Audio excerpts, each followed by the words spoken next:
मैं बहुत सम्मान के साथ आपका धन्यवाद करना चाहता हूं कि आपने मुझे मेरे विशेष अनुरोध पर मुझे बोलने का अवसर दिया। पिछले कई दिनों से बात उठाई जा रही है, प्रश्नों के जवाब दो, प्रश्नों के जवाब दो, प्रश्नों के जवाब दो। अब चले गए ये लोग। इनकी पार्टी के नेता ने भी कल बोला, अरविंद केजरीवाल जी आप प्रश्नों के जवाब नहीं दे रहे हैं। मैं बहुत जिम्मेदारी के साथ इस सदन में कहना चाहता हूं और देश के समक्ष रखना चाहता हूं कि अरविंद केजरीवाल जी ने भी, मैंने भी, पार्टी के अन्य साथियों ने भी, सरकार के साथियों ने भी हर प्रश्न का जवाब दिया है। हर प्रश्न का। इनके प्रश्न नहीं बचे हैं। अब झूठ का जवाब दो। अब कह रहे हैं हम झूठ बोलेंगे, उसका जवाब दो। हम बोलेंगे 8,000 करोड़ का घोटाला हो गया, बोलो अब इसका जवाब दो। अरे झूठ का क्या जवाब देना है? फिर पूछ लेते हैं भाई 8,000 करोड़ का कहां हुआ, तो बोलते हैं नहीं नहीं वो हमारा पहला वाला तो झूठ था, सच ये है 1.5 लाख करोड़ का घोटाला हुआ। फिर हम कहेंगे ये तो झूठ है, महाझूठ है, इसका क्या जवाब देना है? तो बोलेंगे नहीं नहीं 1,500 करोड़ का नहीं हुआ, 1,100 करोड़ का हुआ था। इन्हीं के नेता बोलते हैं। ये इनकी पार्टी के अध्यक्ष जो कल जेपी नड्डा जी बोल रहे थे कि प्रश्नों के जवाब नहीं दे रहे केजरीवाल जी। कौन से प्रश्न का जवाब दें? आपने बोला 8,000 करोड़ का घोटाला, हमने कहा झूठ बोल रहे हो, महाझूठ बोल रहे हो। इन्होंने कहा 1.5 लाख करोड़ का घोटाला हो गया। मैंने कहा बजट ही नहीं है दिल्ली सरकार का 1.5 लाख करोड़ का, तो 75,000 करोड़ का बजट है, झूठ बोल रहे हो। फिर चुप हो गए। फिर बोले 1,100 करोड़ का घोटाला हो गया। मैंने कहा झूठ बोल रहे हो। सारे प्रश्नों के जवाब दिए इनके। फिर बोले नहीं नहीं 144 करोड़ का घोटाला हो गया। मैंने कहा यह भी झूठ है तुम्हारा, बकवास कर रहे हो। बोले हाँ बकवास कर रहे होंगे, चलो 30 करोड़ का है।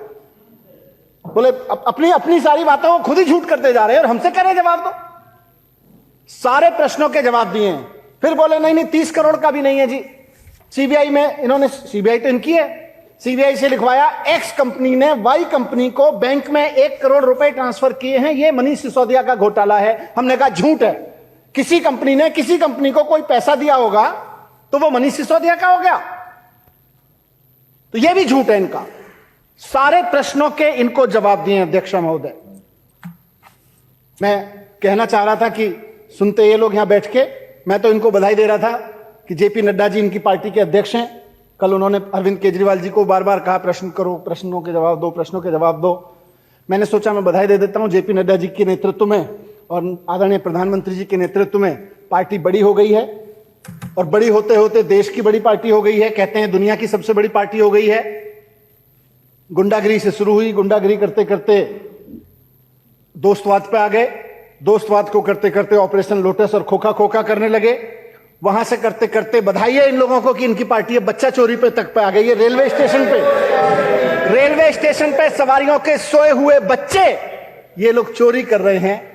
ये इसी लायक हैं, इसी के लिए बने हैं। इनको बधाई हो, अपनी गति को प्राप्त हो रहे हैं, अपनी गति को प्राप्त हो रहे हैं, नारकीय काम करते हैं।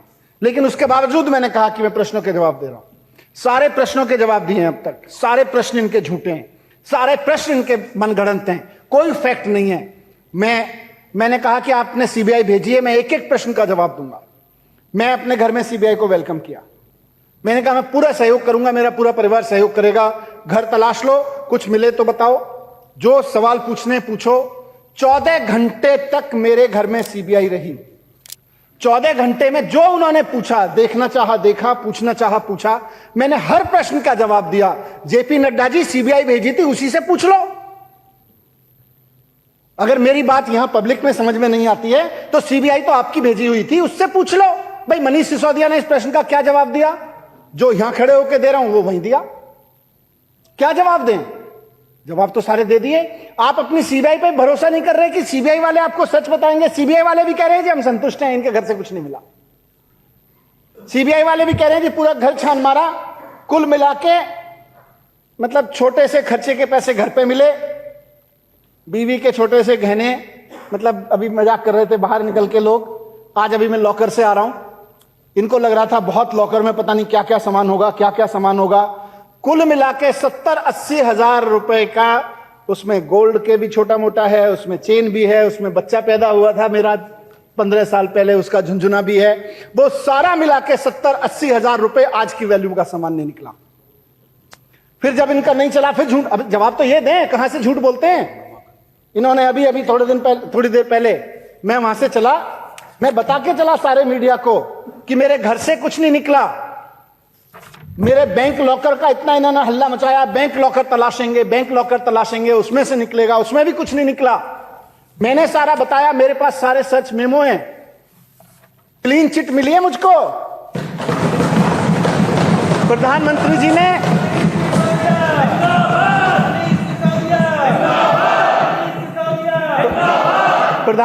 जी ने सीबीआई मेरे घर पे भेज दी, वहां कुछ नहीं मिला। प्रधानमंत्री जी की सीबीआई को मेरे बैंक लॉकर में तलाश लिया, वहां भी कुछ नहीं मिला कि मुझे कह सकें ये भ्रष्टाचार कर रखा है, देखो ये पैसा कहां से आया, देखो ये सोना कहां से आया, देखो ये प्रॉपर्टी कहां से आई। क्लीन चिट है मेरे लिए सीबीआई की, प्रधानमंत्री जी की क्लीन चिट है। सीबीआई वाले भी मान रहे कि संतुष्ट हैं, बोले कुछ नहीं मिल रहा जी। पर बेचारे कहते हैं दबे पांव की जी देखो प्रधानमंत्री जी का दबाव बहुत है, गिरफ्तार तो करना पड़ेगा। वैसे तो क्लीन चिट ही है, आपके यहां से जो कुछ दिख रहा है उसमें तो क्लीन चिट ही है, पर 2-3 महीने के लिए तो बहुत दबाव है कि आपको जेल में डालना। मैं कहता हूं कह दो यार, अपनी नौकरी बचाने के लिए वो डाल दो जेल में। इस देश के भले के लिए 2-4 महीने जेल में भी रह लेंगे, कोई आफत नहीं है मुझको। मैं एक एक प्रश्न का जवाब दे रहा हूं, इनके भी प्रश्नों का जवाब दिए, प्रेस कॉन्फ्रेंस में खड़े होकर जवाब दिए, सीबीआई के सामने खड़े होकर जवाब दिए, बैंक में लॉकर पे खड़े होकर जवाब दिए। अब कह रहे प्रश्न के जवाब नहीं दे रहे। हवा बना रखी है कि प्रश्नों के जवाब नहीं दे रहे, प्रश्नों के जवाब नहीं दे रहे। आज जब मैं चला वहां से, बैंक से सीधे यहां आया हूं, बैंक लॉकर अपना रेड करा के, अपना लॉकर के पूरा इंस्पेक्शन करा के, रास्ते में अब ये झूठ के पर नहीं होते, फैलाना शुरू कर दिया मीडिया को। मनीष सिसोदिया के यहां से प्रॉपर्टी के दस्तावेज मिले, मनीष सिसोदिया के यहां से मैंने पूछा भाई कौन सी प्रॉपर्टी के दस्तावेज मिले? मुझे जो सर्च मेमो दिया है मेरे किसी बैंकर में नहीं, बैंक लॉकर में नहीं निकले, मेरे किसी सर्च मेमो में नहीं लिखे। ये कौन सी प्रॉपर्टी के दस्तावेज है जो हवा में क्रिएट हो रहे हैं? मैं मीडिया के साथियों को भी सदन के माध्यम से कहना चाह रहा हूं, तथ्यों पर रहिए, ईमानदारी पर रहिए। मैं ये नहीं कह रहा मेरा साथ दीजिए, मैं ये नहीं कह रहा यहां बैठे लोगों का साथ दीजिए, सच का साथ दीजिए। आपको मजबूरी में हमारा साथ देना पड़ेगा, सच का साथ दीजिए। और सच्चाई की ताकत पर भरोसा है कि आप केवल सच के साथ खड़े रहेंगे। मीडिया वाले ये जो झूठ फैलाते हैं, मीडिया वाले से अभी सोर्सेस से प्लांट कराया, तुरंत 1-2 टीवी चैनल पर चलने लगा कि जी प्रॉपर्टी के कागजात निकले। मैंने कहा यार कौन से प्रॉपर्टी के कागजात निकल के? भाई मेरे सामने तो निकले नहीं लॉकर से, और मेरे सामने तो कहीं सर्च मेमो में नहीं लिखे। सर्च मेमो मेरी गाड़ी में रखा है अभी, उसमें भी कहीं नहीं लिखे हुए कि जी प्रॉपर्टी के कागजात। ये बीजेपी वाले मीडिया को कौन से कागजात दे रहे हैं? कौन सी सीबीआई और घूम रही है? इसके भी जवाब पूछेंगे इनसे। तो अध्यक्ष महोदय, इन्होंने सारी जांच करा ली। पहले लिकर शराब चिल्लाते रहे। जब शराब में कुछ नहीं निकला तो अब थोड़े दिन पहले से, 3-4 दिन पहले से स्कूल चिल्लाने लग रहे हैं। स्कूल में क्या कह रहे हैं? बोले केजरीवाल जी ने पहली मीटिंग में कहा था 4000 कमरे बनाएंगे, 8000 कमरे क्यों बनवा दिए? भ्रष्टाचार कर दिया। अरे हमने तो 8000 नहीं 20,000 कमरे बनवाए हैं, और हमें फक्र है कि हमने बनवाए हैं। और लानत है तुम लोगों पे जो सोचते हो स्कूल बनवाना और कमरे बनवाना भ्रष्टाचार है। 8000 कमरे बनवा दिए। बोले जी 8000 क्यों बनवाए? 4000 बनवाने चाहिए थे, ये तो भ्रष्टाचार है। फिर बोले जी टॉयलेट ज्यादा क्यों बनवा दिए? बोले पहली फ्लोर पे टॉयलेट था, दूसरी पे क्यों था, तीसरी और चौथी मंजिल चलो बना भी ली तो उस पर टॉयलेट क्यों बनवा दिए? ये कह रहे हैं भ्रष्टाचार है, ज्यादा टॉयलेट बनवाना भ्रष्टाचार है, ज्यादा कमरे कहने भ्रष्टाचार है। सारी चीजों के जवाब है, सारी चीजों के जवाब हैं। फिर जब वो भी नहीं चला तो कल इन्हीं की सीबीआई है, इन्हीं के एलजी है, इन्हीं के समय एलजी साहब की तरफ से एक फरमान जारी किया, बच्चे कम हो गए ये भ्रष्टाचार है। बोले स्कूल में बच्चे कम हो गए, बजट बढ़ रहा है। अरे बजट बढ़ा रहे हैं, हम फक्र के साथ कहते हैं। और ये विधानसभा शायद देश की पहली आजादी के इतिहास में 75 साल में पहली विधानसभा है जो पिछले 7 साल से अपने बजट का 25% बजट एजुकेशन पे देती है। इस विधानसभा के और विपक्ष वाले भी कहते हैं कि जी बहुत गर्व है कि हम एजुकेशन पे इतना बजट पास करके देते हैं। कहते हैं बजट ज्यादा कर दिया, भ्रष्टाचार हो गया। फिर बोले नहीं बजट तो चलो ठीक है ज्यादा कर दिया, बच्चे कम हो गए। मैंने कहा यार जरा डेटा दिखाना मुझको। भारत सरकार की वेबसाइट पे डेटा पड़ा हुआ है जिसमें लिखा हुआ है कि 2014-15 में यहां 14.5 लाख बच्चे होते थे दिल्ली के स्कूलों में, आज 18 लाख बच्चे हो गए। सारा डिटेल भारत सरकार की वेबसाइट पे। हवा में से कुछ लाते हैं, फिर कहते हैं प्रश्नों के जवाब दीजिए। अब झूठ के पैर हैं क्या?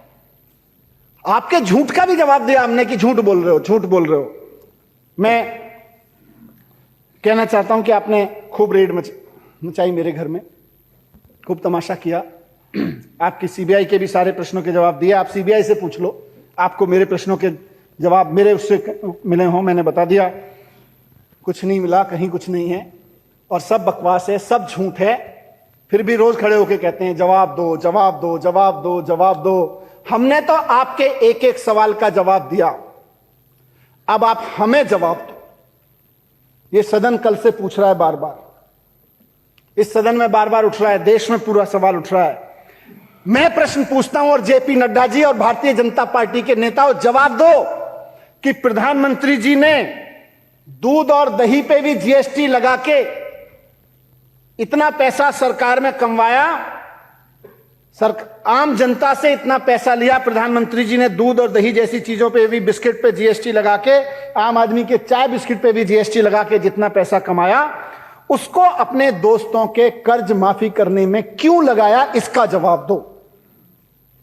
यह देश इस हालत में क्यों पहुंच गया कि दूध दही और चाय और बिस्किट पे भी जीएसटी लगेगा और उस जीएसटी से इकट्ठा पैसा प्रधानमंत्री जी के दोस्तों के कर्जे माफी में इस्तेमाल होगा। यह क्यों हुआ, इसकी सीबीआई जांच कराओ, इसका जवाब दो कि लोगों के दूध दही चाय बिस्किट पे टैक्स लगा लगा के इकट्ठा किया गया जीएसटी का पैसा प्रधानमंत्री जी ने अपने दोस्तों के कर्ज माफी पे क्यों खर्च किया, इसका जवाब दो। आज इसका जवाब दो। हमने तो आपके सवालों के जवाब बहुत दिए हैं। ऑपरेशन लोटस आप लोगों ने किया, ऑपरेशन लोटस में पूरे देश में एमएलए खरीदे, हमारे यहां भी खरीदने की कोशिश नहीं की लेकिन बिके नहीं, लेकिन रेट पता चल गए।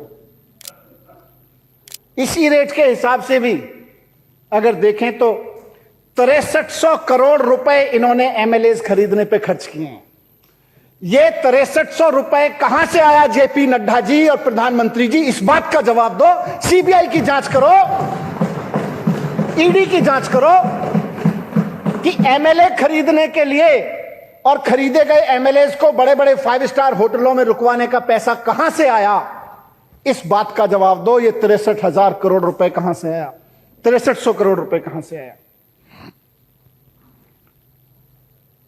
ये पेट्रोल और डीजल के दाम बढ़ा बढ़ा के जो जनता की लूट चल रही है और उससे एमएलए की खरीद हो रही है ना, अब जनता इस पे जवाब मांग रही है। इसका जवाब दो कि पेट्रोल और डीजल के दाम बढ़ा बढ़ा के जनता को लूट रहे हैं। एक आदमी स्कूटर भी चला रहा है, छोटी सी स्कूटी भी चला रहा है, तो वहां भी पेट्रोल और डीजल महंगे हो जाते हैं और फिर एमएलए खरीद रहे हैं। इसका जवाब दो, ये कहां से आया। और आखिरी चीज जो सदन पूछ रहा है पिछले 2 दिन से कि दिल्ली के उपराज्यपाल महोदय माननीय श्री विनय सक्सेना जी 1400 करोड़ रुपए के नोट बदलवाए आपने जब आप खादी ग्राम उद्योग के चेयरमैन थे। वो 1400 करोड़ रुपए की सीबीआई जांच कब होगी, वो मनी लॉन्ड्रिंग था, उसका जवाब दो कि उसकी जांच कब होगी, उसकी जांच में सीबीआई में उनकी रेड, उनके यहां रेड कब होगी। इस बात का सबूत तो ये है कि कभी किसने बोला, शायद यहां किसी साथी ने बोला कि कैशियर ने कबूल किया है कि मुझे तो सक्सेना साहब कहते थे, विनय कुमार सक्सेना जी कहते थे जो कि चेयरमैन थे उस वक्त, कि भाई ये बदल दो, इसलिए बदले जा रहे थे। जांच में कबूल किया है लेकिन उनके खिलाफ ना सीबीआई इंक्वायरी हो रही है, उनके खिलाफ सीबीआई, ये मनी लॉन्ड्रिंग था, खुलेआम मनी लॉन्ड्रिंग था नोटबंदी के दौरान इस तरह का काम। 1400 करोड़ रुपए की मनी लॉन्ड्रिंग में दिल्ली के उपराज्यपाल का नाम उछल रहा है। इनके खिलाफ सीबीआई की जांच कब होगी, इनके यहां ईडी की रेड कब होगी, इस बात का जवाब दो। 3 प्रश्नों के जवाब, ज्यादा नहीं पूछ रहा, आज मेरे 3 प्रश्नों के जवाब दें भारतीय जनता पार्टी वाले कि जीएसटी बढ़ा बढ़ा के दूध दही चाय बिस्किट पे भी जीएसटी बढ़ा बढ़ा के प्रधानमंत्री जी के दोस्तों के कर्जे क्यों माफ किए जा रहे हैं, इसकी सीबीआई जांच क्यों नहीं हो रही है, इसका जवाब दो, पहली बात। दूसरी बात, ऑपरेशन लोटस का एमएलए को खरीदने का 5 स्टार खर्चों का पैसा कहां से आ रहा है, यह सारा जवाब दो। यह सब बेईमानी का पैसा है, पेट्रोल और डीजल को के दाम बढ़ा बढ़ा के लाया जा रहा है। और तीसरा, उपराज्यपाल महोदय पे जो आज जो सवाल उठे हैं कि 1400 करोड़ रुपए की मनी लॉन्ड्रिंग में शामिल हैं वो, उनके खिलाफ सीबीआई जांच क्यों नहीं हो रही है, इस बात का जवाब दो। इन 3 प्रश्नों का जवाब दो, हम मान जाएंगे कि आपके पास जवाब है, नहीं तो पॉलिटिकल स्टंट तो सब करते हैं। बहुत बहुत धन्यवाद अध्यक्ष महोदय।